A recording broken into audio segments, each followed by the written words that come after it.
court. Okay. Who is this at DDC? State your name. Brittany Stewart. Okay, can you lift up camera? I'm only seeing below her nose. I'm sorry, Alan. There we go. All right, you got Brittany Stewart? Yeah. Okay, are you ready, Mr. Bird? Ready, Your Honor. Thank you, Mr. Fox. Okay, calling case number 230-585-3001. People State of Michigan versus Brittany Stewart. Appearances, please. Yes, Your Honor. Brandon Bird on behalf of Brittany Stewart. My client waived her right to formal reading. Was advised her constitutional right to stand mute. The court will issue not guilty plea on behalf of your client. Argument is the bar. Come on, Your Honor. Yes, Your Honor. My client indicates that she's a 32-year-old lifelong resident, Your Honor. Lives with her mother. Indicates to us that she's not on probation or parole and doesn't have any pending cases. I do understand she's a legal second, but that roughly stems back from roughly about 7.5 years now, a little bit over 7 years now, Your Honor. Unfortunately, she's unemployed. Any amount of bond is going to be like a remand to my client at this point, Your Honor. High school graduate. She is in community college right now, trying to better herself. I do understand these are assaultive allegations, Your Honor, but there's always two sides to the story. And first of all, the complaining witness does not stay at the location where my client lives or where the incident happened. Yeah, this has occurred at her residence, correct? Occurred at her residence. She indicates to us that the complaining witness came over and hit her house uninvited, in which she asked the complaining witness to leave, and the complaining witness was mad about the fact that he didn't want to leave and ended up grabbing him. So there's, like I said, there's two sides to the story. I'm pretty sure that's going to be hashed out. But one thing's for certain is my client doesn't want any contact with the complaining witness. She didn't go to Mr. Bird, let me interrupt you there. You said your client was in school, correct? She is, Your Honor. Where is she in school? At a community college, Your Honor. I'd just rather not put it out because we're on YouTube I understand. right now. I understand. What is her class schedule? What is your class schedule, Ms. Stewart? It's not current. It's previously at Oakland College. I didn't understand the word she said. It's not. I'm not currently there. I was previously there. Oh, so okay. So I'm sorry, I misread that, Your Honor. That was my mistake. It was my mistake reading it off the paper, but she was. Is that your first mistake of the day, Mr. Bird? First mistake of the day. Last one too. All right, I'm gonna hold you to that. All right. Anything else you want to add, Mr. Bird? I just want to add, please don't put a tether on this young lady, Your Honor. I do understand usually on cases like this, you do put a tether on, and I do understand your reasonings and your concerns, but I don't think put a tether on her. Why should I not put a tether on her? Your Honor, first of all, she didn't go to the location of the complaining witness. She does have defense. This person came to her location. He came in her house uninvited, Your Honor, in which my client didn't go out looking for the complaining witness, doesn't even want contact with the complaining witness, and didn't want contact that day with the complaining witness.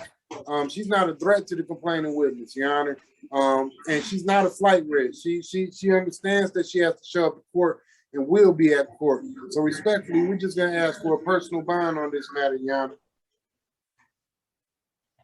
They have a child in common, Mr. Bird? They do have a child in common. So how do they go about custody exchanges? Her mother. That could be through a third party. That could be through a whole third party and her mother, Your Honor, for the custody exchange. My client has no problem with this. She doesn't want to deal with this person, Your Honor, at all. Okay, I hear you, Mr. Bird.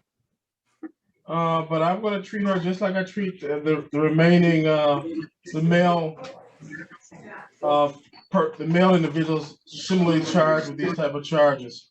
So the court's going to impose a $5,000 personal bond in this matter. No contact with the complaining witness Darius Burks. No contact. I know this shouldn't be a problem, but no contact at all at his address in Novi. While this case is pending, you're not to obtain or possess or purchase any handguns, dangerous weapons, shotguns, or rifles. And she is to be GPS tether house arrest while this case is pending. I'm not going to treat her any differently than I would any other male similarly charged in this matter. Your probable cause case, probable cause date is August 30th, 2023.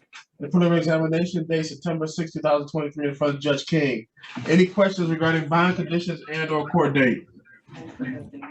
Yes, Your Honor. I'm just asking you to reconsider this tether. And this isn't about treating her differently as any male that would be in the situation. Because if it was a male, I would argue the same point, Your Honor. The complaining witness lives all the way out of Novi and came to her house uninvited, Your Honor.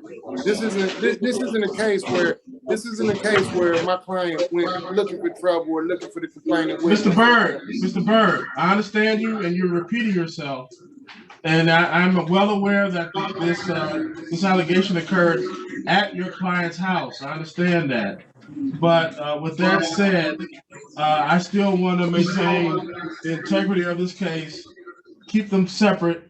GPS tether is one way, not the greatest way. The alternative way is to keep her locked up, but the facts don't warrant that. And so the court feels safe in having her personal bond GPS tether house arrest while this case is pending. And Your Honor, let me put my name on the record quick on behalf of Ms. Stewart. Philip Reagan on behalf of Ms. Stewart, because I did talk to Ms. Stewart, Your Honor, and I'm sure the court has read the report. I know that Mr. Bird would not ask you to do anything different, Your Honor. But as the report today, it's that the dad and the dad came over to her house to get. There's also my client water bottle, a half-full water bottle at dad. It also alleged through some type of object, and that her mother stopped her from throwing a foul. Now, Judge, like Mr. Bird said, he came to her house. He walked in her house without being announced. They usually do this. The father never comes into the house. This day, he decided on his own to come in the house. He could have been charged with entering without owner's permission, but he was not. He then started to question her about some of her behaviors. He then grabbed her. She then defended herself. That's why he had a scratch on him, Judge. But to put a tether on somebody, Your Honor, and with all due respect to the court, because you know I have the utmost respect for this court, for somebody being in their own house and somebody in their house, Your Honor. Mr. Reagan? Yes, Your Honor. Mr. Reagan? Mr. Bird? Yes, I'm considering your arguments. Give me a moment to think about it. Thank you, Your Honor. I'm rereading the investigator's report, so give me a moment. Thank you very much, Your Honor. All right, Your Honor.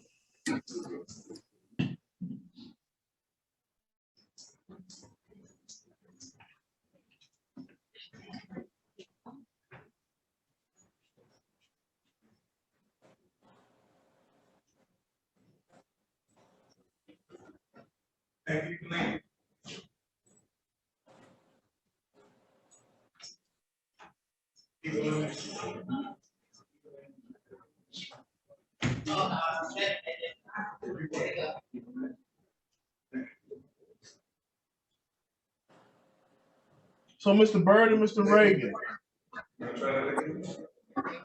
Yes, Your Honor. You're basically saying that your client was provoked. Is that correct? Because she was in her house, young man came to the house. I understand that. It's not provoked, just grabbed her. And then he defended herself. Grabbed her first and in her house. And this was in the morning? That's correct, Judge. And Judge, I wouldn't be asking this if kid went to his house. But the fact that Mr. Reagan, Mr. Reagan, Yes, Your Honor. please be quiet. I'm going to change Yes, my Your bond conditions. No GPS tether. Thank you very much, Your Honor. Personal bond, no contact. As I stated before, no guns or weapons or whatever. Mr. Byrd, Mr. Reagan, you persuaded the court to change its mind regarding GPS tether. The court will remove the tether provision in this matter. Anything else, gentlemen? No, Your Honor. Nothing Thank you. further, Your Honor. Thank you. All right, probable cause conference, August 30th, in front of Judge King, preliminary examination, September 6th, in front of Judge King as well. Any questions regarding bond conditions and/or court dates? No questions, Your Honor. Nothing further. No, Your Honor.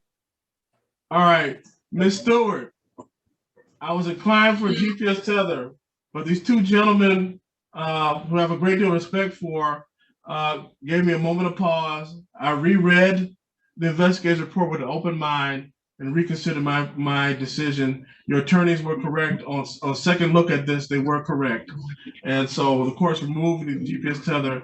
You need to thank your attorneys. Thank you. All right, Thank step aside. Have a good day. Thank you very much. you, Your Honor.